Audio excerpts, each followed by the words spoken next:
There was no dramatic music. No storm outside. No cinematic spotlight falling on her when she turned and saw me standing at the far end of the auditorium. But it did not need any of that. Her expression carried enough weight to fill the room. She froze. Just for a moment. Her perfectly composed posture faltered and her mouth opened slightly like she was going to say my name, but nothing came out. That brief flicker, the one she could not control, it said everything I needed, that she did not expect me. That she was not ready to see me again. That part of her was afraid I showed up at all. I had not spoken to Madison in 4 years. Not a word. Not a message. Not even a forwarded email by mistake. It was complete silence. She cut me off like I was a number she deleted after switching phones. She took her son, Brandon, and our house and every last drop of dignity I had left at the time and disappeared into whatever life she rebuilt with him. But I showed up. I stood there at the back of the auditorium like a shadow that slipped through the cracks in her new life. I did not wear anything flashy. Just a dark suit, same one I wore to my father's funeral. Appropriate, I thought, considering what this day meant to me. I was there for Brandon, not her. He did not know I was coming. I did not want to put him in the middle of a cold war he never deserved. I just needed to see him walk that stage. To see if any piece of me still lived in the boy I once used to tuck in every night with dumb bedtime stories and too many kisses on the forehead. Madison's reaction, though, that was a bonus. She shifted uncomfortably in her chair, pretending not to notice that her new man leaned in to whisper something. He looked like the same smug bastard I remember from those business retreat photos she swore were completely professional. She used to roll her eyes every time I brought him up like I was being childish, insecure. "Kyle's married," she said once. "He has a daughter, for God's sake." And then the clincher, "I see and not believe you do not trust me." Yeah, I remember that part. Vividly.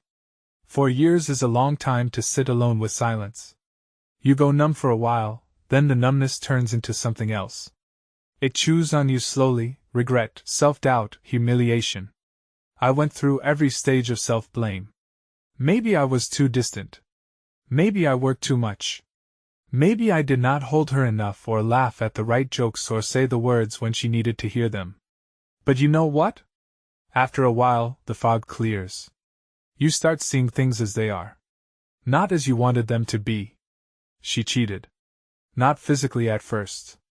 No, she is too calculated for that. Madison does not leap. She slides. It started with texts I never saw. Lunches that turned into dinners. Lingering touches in the office when nobody was looking. Then came the late nights. The fake fights.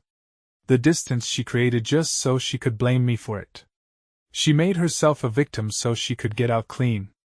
I did not catch her in the act. I caught the aftertaste of betrayal. I came home early one night, not because I suspected anything, just because I missed her. Thought we could have a spontaneous evening like we used to. I walked in and found her in the kitchen with that dead look in her eyes, a glass of wine in her hand and no trace of guilt. Just annoyance. Like I'd interrupted something. I asked her if everything was okay. She nodded. I asked her if she was seeing someone. She laughed.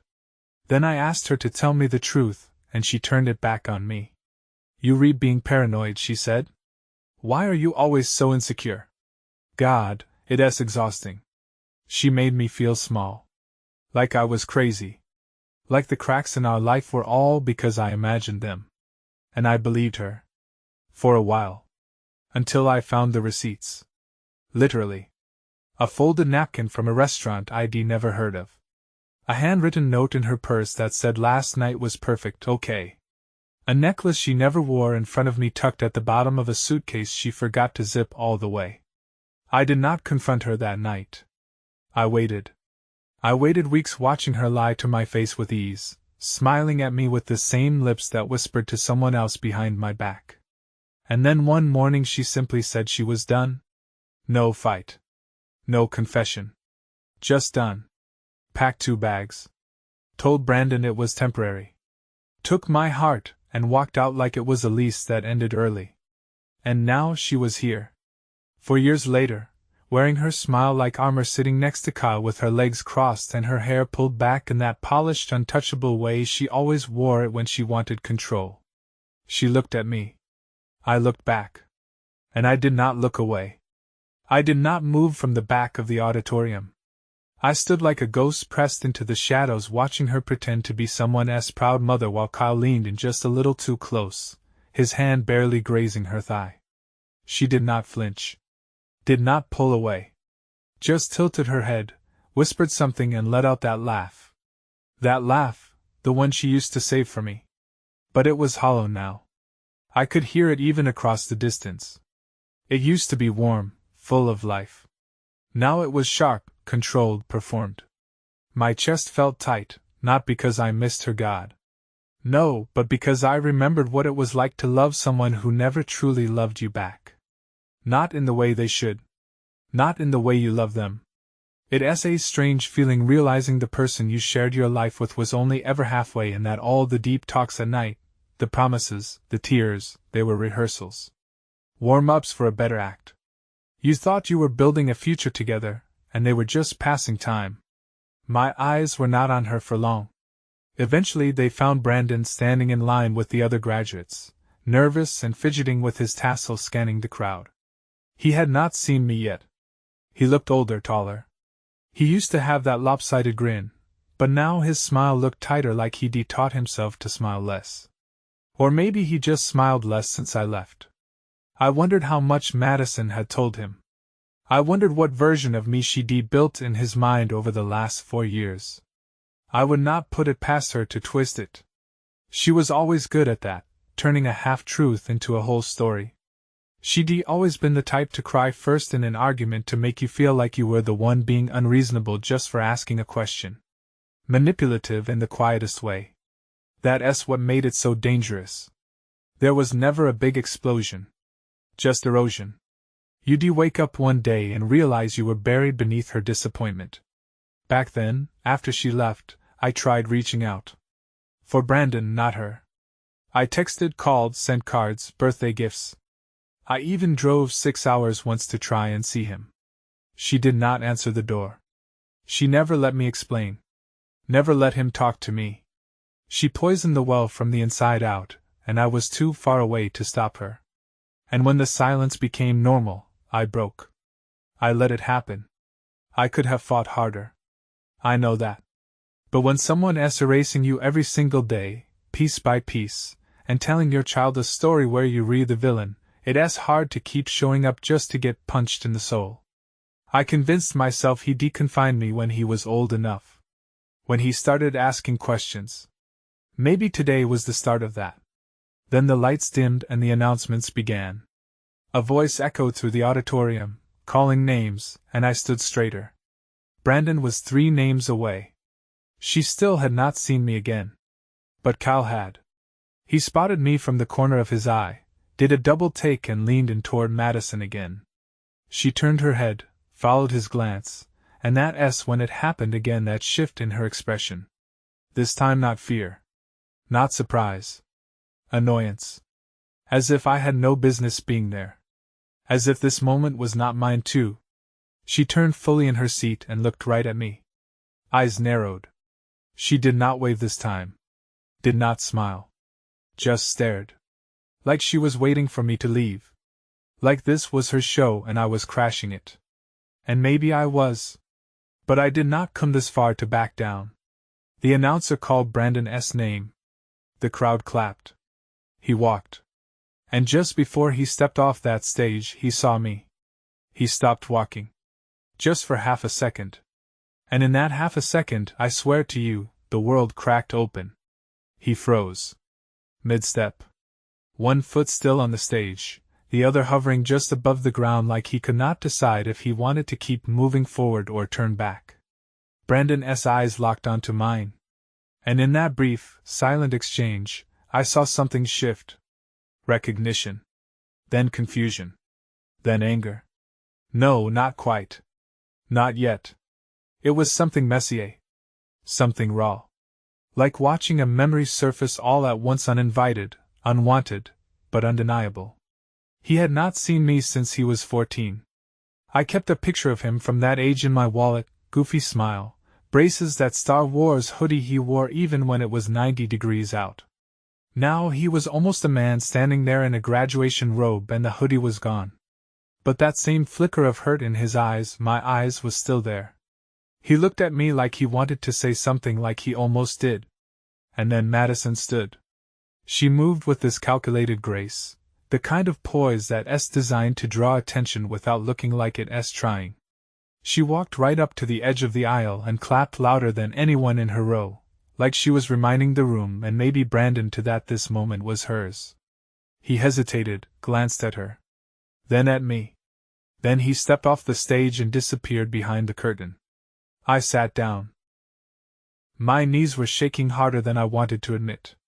And for a moment, I could not catch my breath. That one glance from my son had knocked the wind out of me more than any fight or argument I'd ever had. I was not prepared for how much it would hurt just to be seen again. I leaned in and said something in Madison's ear. She tilted her head, eyes still flicking back toward me, calculating, always calculating. I could see the tension forming in her jaw. She knew I was not going to leave quietly. Not this time. After the ceremony, the crowd spilled out into the lobby and courtyard. Parents taking pictures, kids throwing their caps, someone blasting music from a Bluetooth speaker. I stayed back, watching from a distance until I spotted Brandon standing near the big oak tree just outside the building. Alone. He had his phone in his hand, scrolling. Probably pretending not to notice anyone. I started walking toward him, slow, unsure of what I was even going to say. Hi. Congratulations. I've missed you every single day since you left. But before I could get close, Madison appeared beside him. She grabbed his arm, not hard, but not gently either, and turned him away from me. I heard her whispering, saw her glancing in my direction like I was something she was trying to keep out of view. Brandon said something back, short, sharp. He tried to turn toward me again. And then it happened. She slapped his phone out of his hand. Just like that. Quick. Controlled. Like it was reflex. And Brandon did not flinch. Did not yell? He just stared at her like he'd seen this version of her before. Like this was nothing new. My chest tightened. I stepped forward without thinking, but Kyle intercepted me, sliding between us like he'd been waiting for the chance. He smiled. The kind of smile that does not reach the eyes. I do not think this is the right time, man. I stared at him, trying to decide whether I should laugh or spit. You think? He did not move. Just stood there like a bouncer at a nightclub, arms crossed, blocking my view. But behind him, I saw Brandon kneel down, pick up his phone and turn. He looked straight at me. And then he spoke, just loud enough for all of us to hear. Why did not you come for me? It shattered something in me I did not know was still whole. Madison whipped around, eyes wide, but Brandon did not look at her. He was talking to me. Only me. And I could not answer. Not yet. Not like this. Not with her standing there, already crafting her next lie in the silence between us. I took a breath. And I said the first thing that came to my heart. I never stopped trying. He did not say anything back. He just stared at me with that same expression, the one that had haunted me every night since they left. His lips parted like he might speak again, but the words did not come. And I did not press him. I did not rush toward him, or make some dramatic speech. I just stood there, letting the weight of what I'd said settle between us. Madison did not like that. Do not do this, Brandon. She said, her voice suddenly too loud, too sharp. Not here. Not with him. She reached for his arm again. But this time he pulled it away. Quick, subtle, but clear. Her eyes flicked down to his hand like she could not believe it had moved without her permission. Then she turned to me and the mask finally cracked. I told you not to show up. She snapped under her breath, voice low, but poisonous. You think this is noble? You think crashing his day is going to undo 4 years of you disappearing? Grow up, Ethan. It took everything in me not to laugh. Me? Disappearing? You told him I left. I said calmly, watching her eyes go wide for half a second, just enough to confirm what I already knew. You told him I did not want him anymore. Her lips curled, but she did not deny it. She was too smart for that. Madison never lies outright unless she is cornered.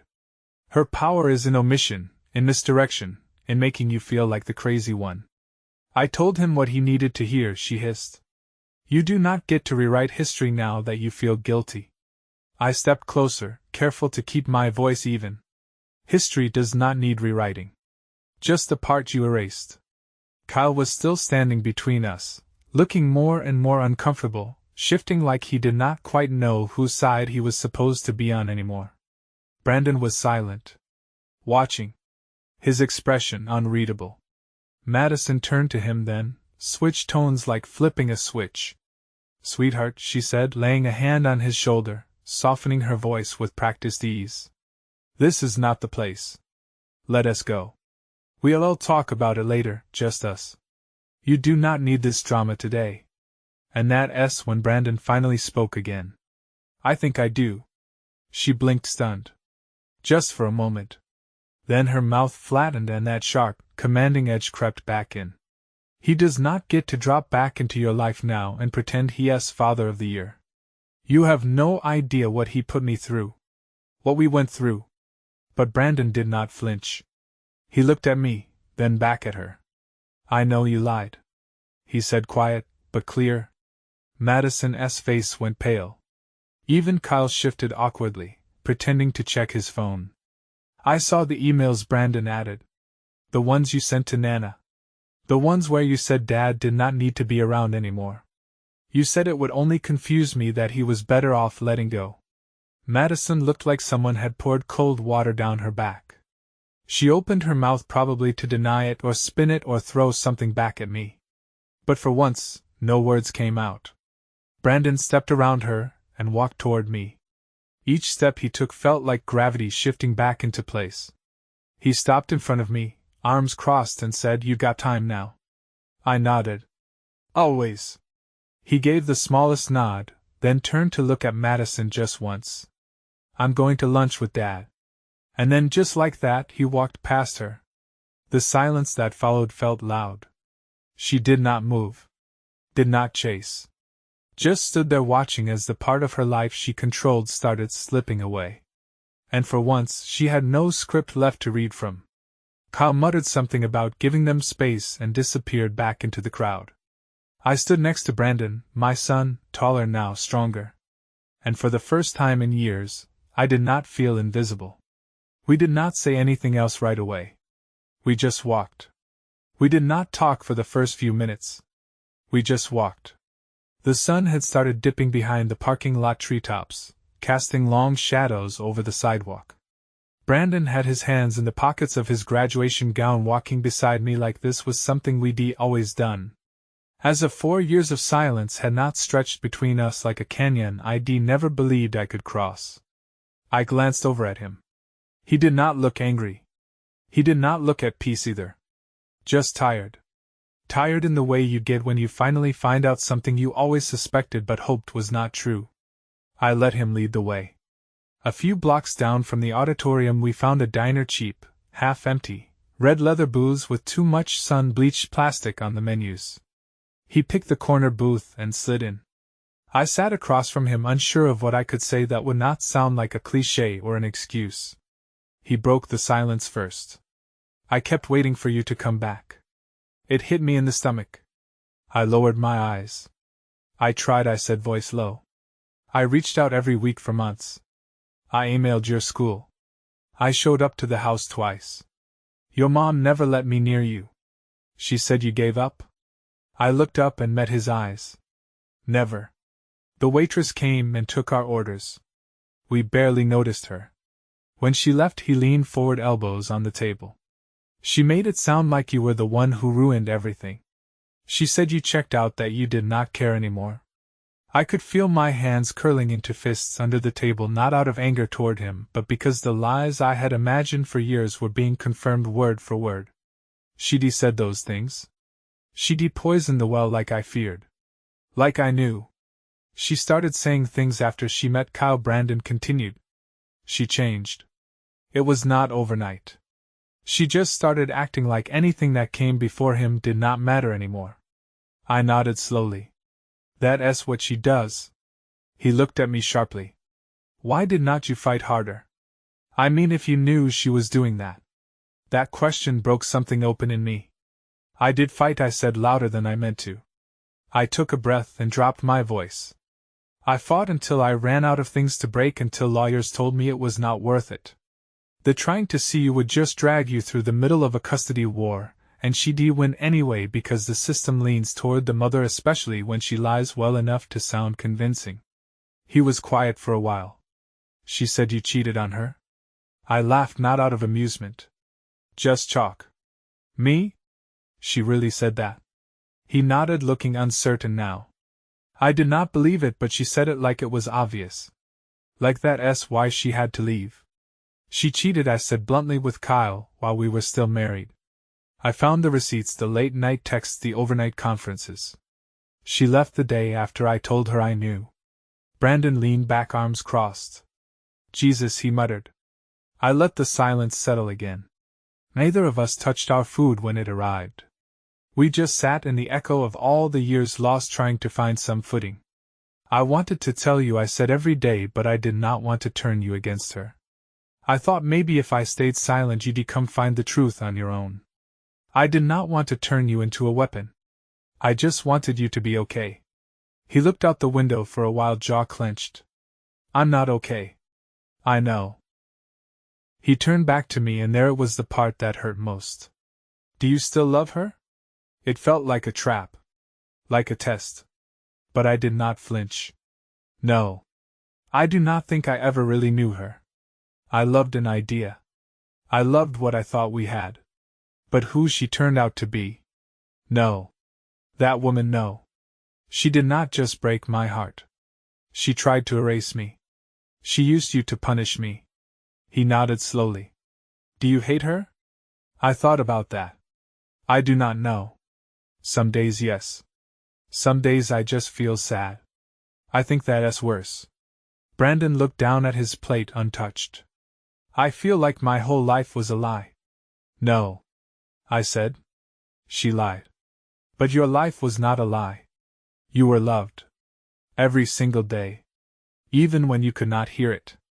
He swallowed hard and nodded again, more to himself than to me. Then he finally said quietly, I want to get to know you again. That was when I broke. I did not cry loudly. No chest-heaving sobs. Just quiet tears.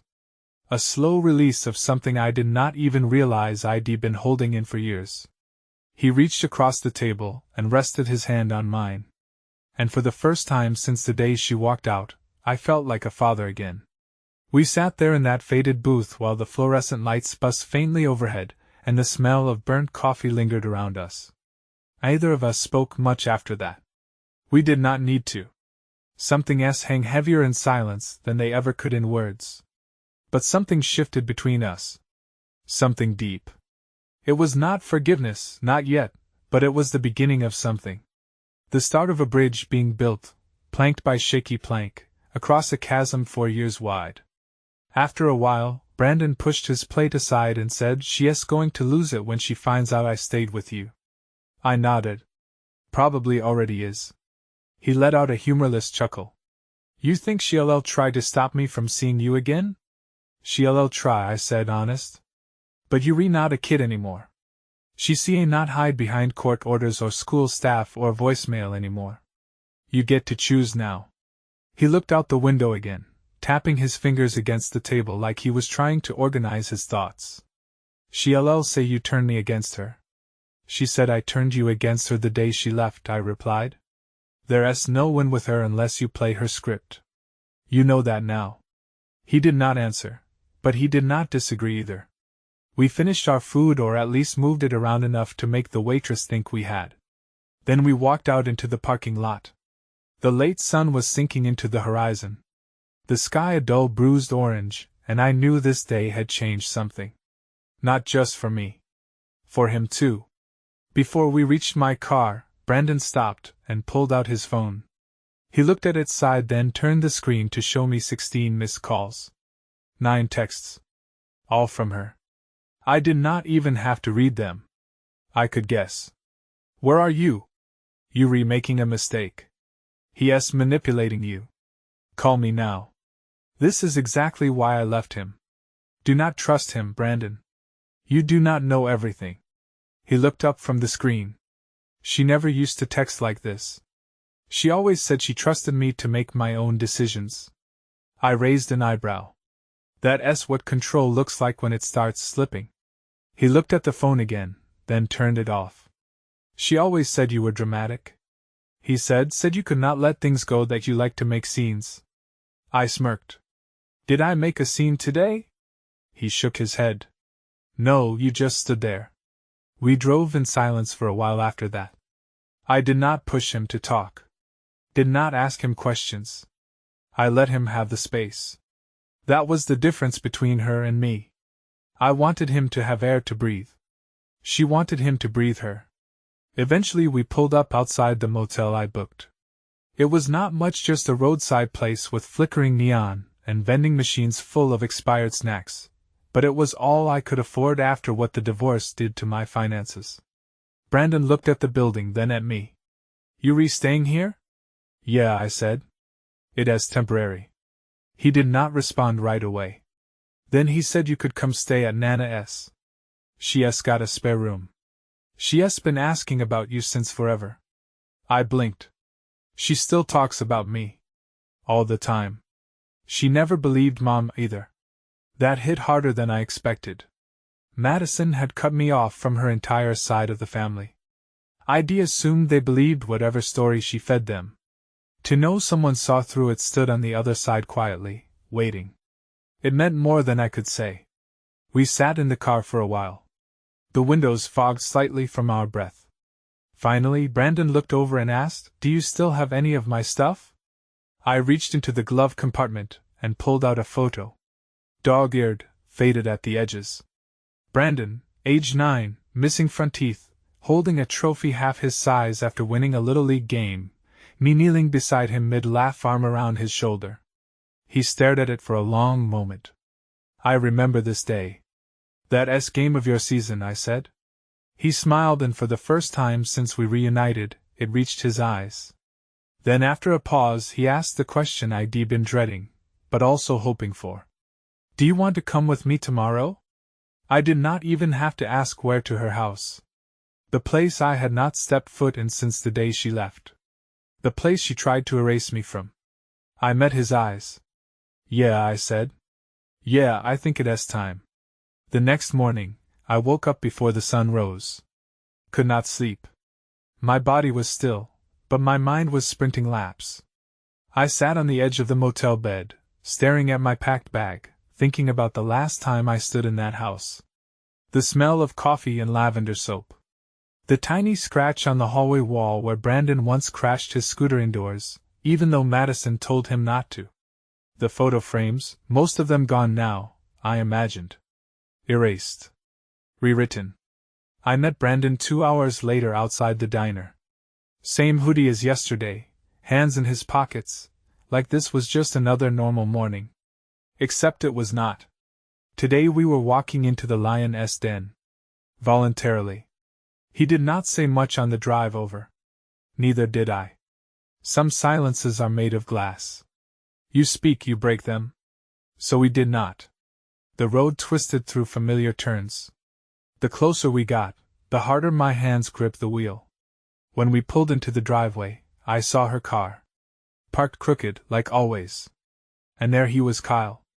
Standing at the window, arms crossed. Already watching. Madison was on the porch. Waiting. She wore a robe like it was some sort of symbolic gesture. Like she wanted to play the part of the innocent wife caught off guard, even though her makeup was already perfect, and her hair was pulled tight into that no-nonsense bun she used to wear when she wanted to look in control.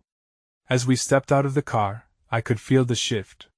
The temperature in the air changed. Not literally, but the atmosphere was thick. Like everything was coiled and waiting to snap. Brandon walked ahead of me. He did not hesitate. Did not look back. Madison's face was a stone wall. No tears. No warm greeting. No attempt at reconciliation. So this is what we were doing now, she said sharply, folding her arms. Brandon stopped at the steps. We were having a conversation. Like adults. She laughed once dry bitter. That's rich. Since when does your father know how to have adult conversations? I stepped up beside him. Calm. Measured. You've had 4 years to tell your side. How about you let me tell mine now?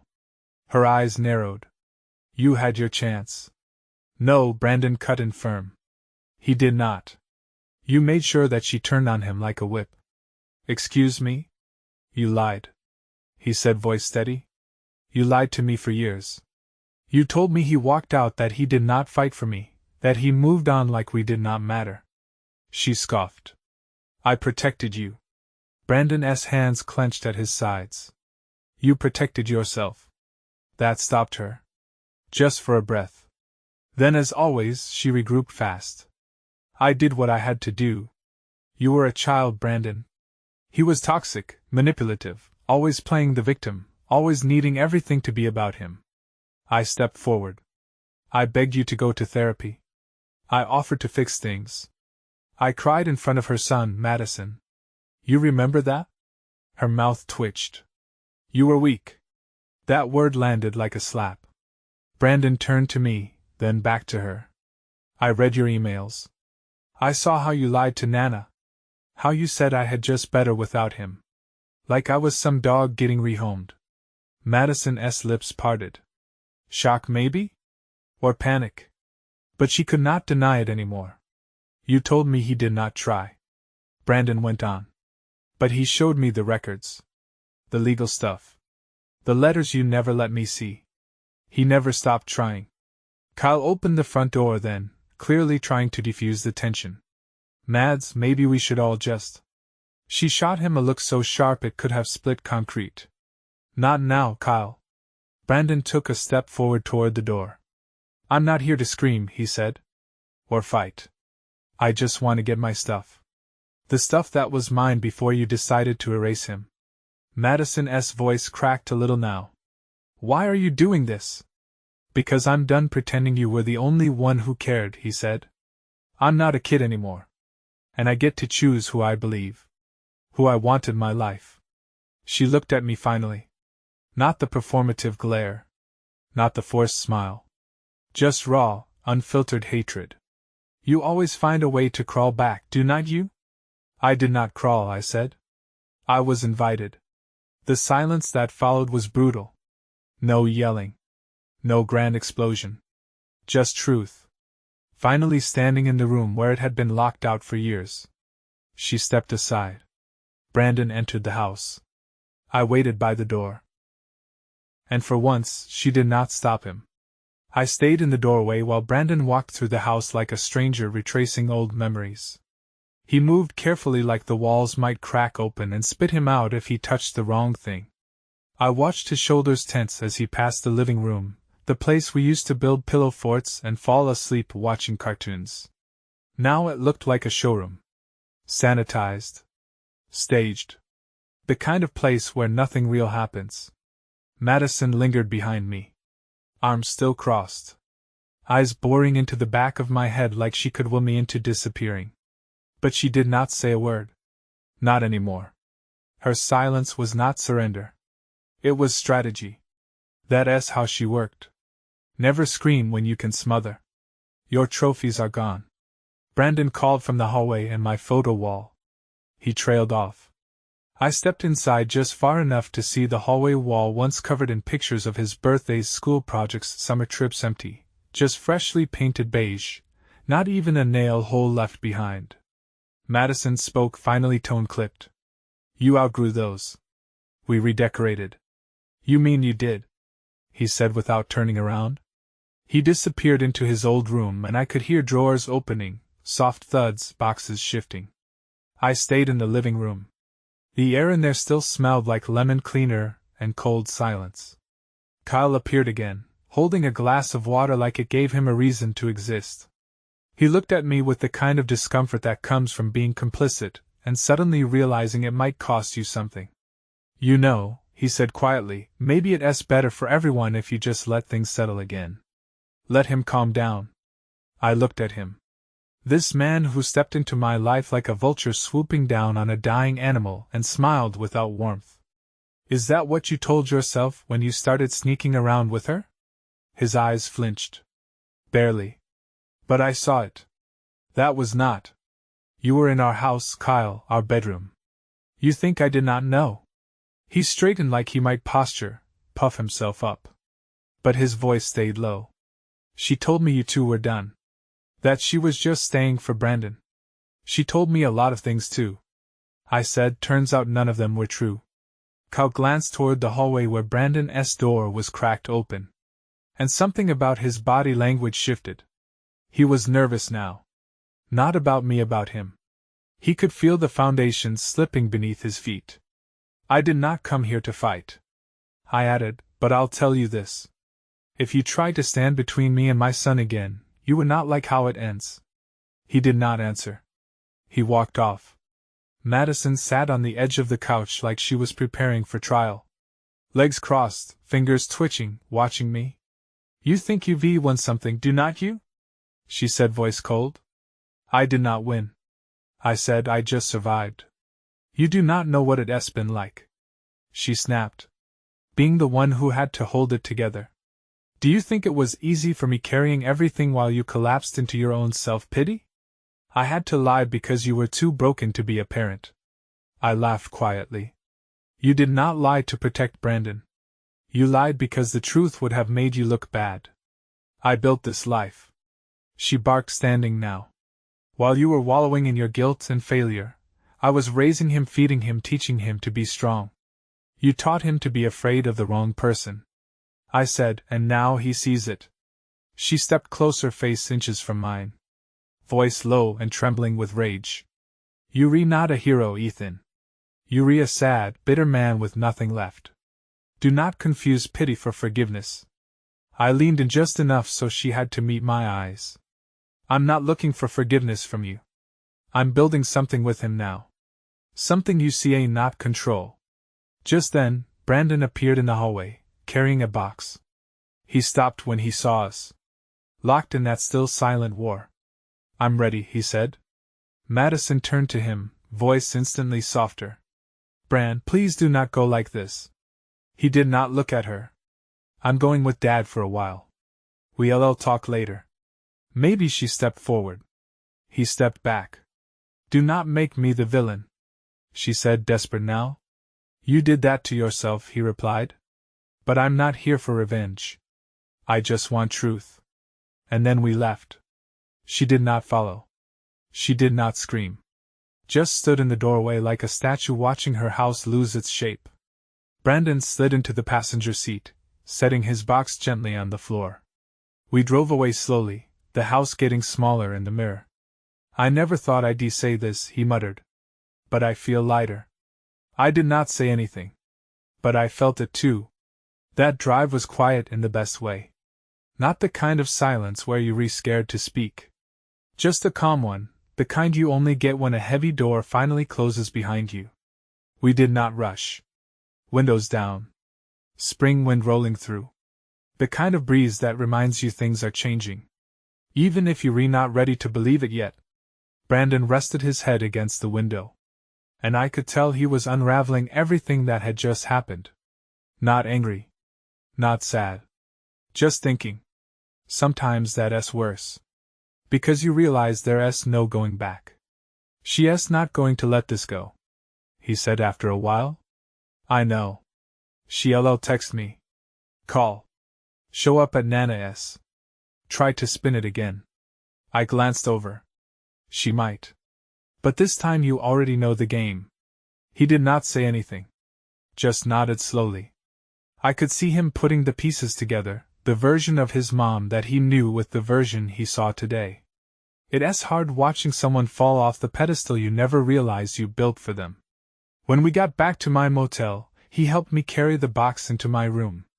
Inside were scattered remnants of his childhood. An old baseball glove, a few sketchbooks, a photo album that had somehow survived the purge. He sat on the edge of the bed flipping through it, while I made coffee from the tiny machine on the counter. He stopped at a picture of the three of us. Me, Madison, and Brandon at a pumpkin patch when he was maybe 8. All smiles. Madison had her hand on my chest, and my arm was around her waist. Brandon had 2 teeth missing and was holding up a giant orange pumpkin like he just won an Olympic medal. She was so good at pretending. He muttered. Yeah, I said quietly. She was. She ever loved you? You think that question dug deep. It was not one I could answer easily. Not because I did not know the truth, but because I was not sure Brandon was ready to hear it from someone who had been lied to for so long. I think I said slowly. She loved how I made her feel, but she never really loved me. She loved the version of me that fit into her story. The minute I stopped fitting, she rewrote it without me. Brandon closed the photo album. I think she did that with me too. There was nothing to say to that. Just a quiet ache. We ended up walking to Nana's later that afternoon. Brandon had already called her. She was waiting at the door when we got there. Arms open. Eyes misty. She hugged me like someone pulling something out of a grave. Like she had not realized how much she missed me until I was standing right there. I never believed her. She whispered in my ear. Not once. That nearly undid me right there. She made us tea. Brandon sat in the kitchen talking to her while I walked through the house tracing old memories.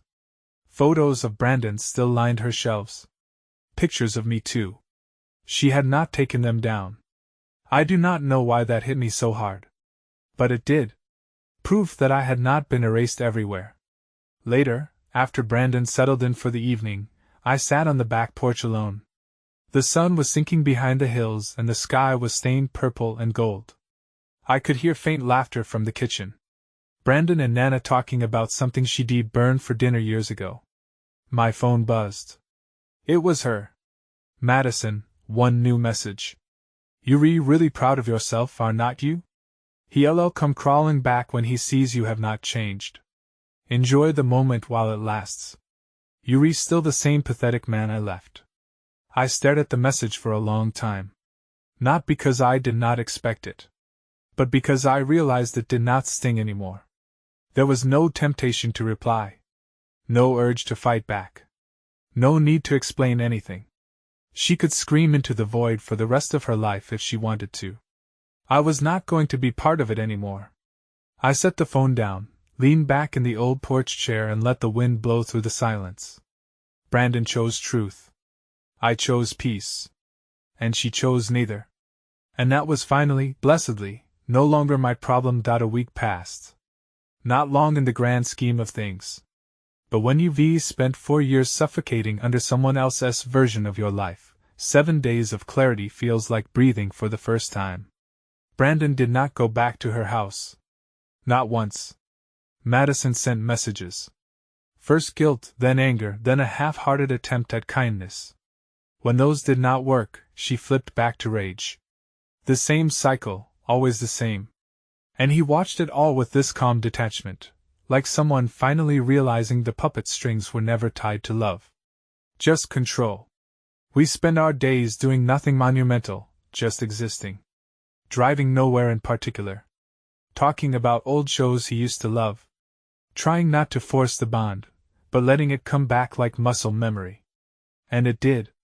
Slowly. Beautifully. One afternoon, we walked through a park downtown, the kind with ducks, creaky swings, and that strange feeling of nostalgia.